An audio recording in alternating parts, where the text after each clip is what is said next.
विहाड़ी की तहसील मेलसी में बुराई के अड्डों के खिलाफ क्रैकडाउन जारी, थाना सिटी पुलिस की जानब से बड़ी कार्रवाई। इस हवाले से मजीद जानेंगे शेख कामरान की रिपोर्ट में। मेलसी में थाना सिटी पुलिस की जानब से बड़ी कार्रवाई अमल में लाई गई। मशहूर जमाना सोनिया के कहबा खाने से 4 मुलजमान को गिरफ्तार कर लिया गया। थाना सिटी पुलिस ने मुखबर की इतला पर अहमद रजा कॉलोनी में कहबा खाने से गिरफ्तार करके कार्रवाई शुरू कर दी गई और इश्तिहारी मुलजमान के खिलाफ मुकदमात का अंदराज भी किया। नदीम ASI ने भारी नफरी के हमरा छापा मारकर नुमान खान, उमैर सईद, आसिया और नूर फातिमा को मौके पर गिरफ्तार कर लिया और कार्रवाई शुरू कर दी। नदीम ASI का कहना था कि ये मुखबर की इतला पर रेड किया है। ये कुबा खाना औरत चला रही थी अरसा तकरीबन 4-5 साल से। पहले भी कई बार ये गिरफ्तार कर चुके हैं इसको, लेकिन इसने अपना धंधा बनाया हुआ है।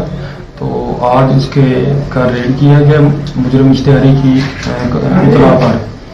तो नायका और मुजरिम इश्तिहारी तो फरार हो गए में कामयाब हुए हैं, लेकिन 2 मर्द और 2 औरतों को गिरफ्तार किया है। और इंशाअल्लाह ये जितनी देर मेलसी में जनाब DPO साहब बिहाड़ी और जनाब DSP साहब मेलसी इनकी हदायत पर और इनके सख्त अहकामात पर हम इंशाअल्लाह ये कुबा खाना, मंशियात और जितने भी जुराइम हैं वो इंशाअल्लाह मेलसी से और अपने थाना के रूप से इंशाअल्लाह खत्म करेंगे। मेलसी से बुराइयों के अड्डों का मुकम्मल तौर पर खात्मा करके ही दम लेंगे और ऐसे जराइम पेशा अनासर की माशरे में कोई जगह नहीं है। ऐसे जराइम पेशा अनासर को कैफरी किरदार तक पहुंचाने के लिए तमाम तर वसाइल बरूए कार लाए जाएंगे। इससे कबल SHO चौधरी अब्दुल रशीद की तैनाती के दौरान किसी भी कहबा खाने के खिलाफ कोई कार्रवाई अमल में न लाएगी। SHO अब्दुल रशीद हमेशा अपनी तजूरियां भरता रहा और तमाम अड्डों से मंथलियां भी वसूल करता रहा। अवामी शिकायत पर DPO बिहाड़ी ने अवामी शिकायत का अजाला करते हुए चौधरी अब्दुल रशीद को जिला बदर करके जिला खानेवाल में तैनात कर दिया, जिस पर शहरियों ने DPO बिहाड़ी के ऐसे इकदाम को सराहा और ढेरों दुआएं दी। Cameraman team camera Sheikh Kamran, Raj news बिहाड़ी।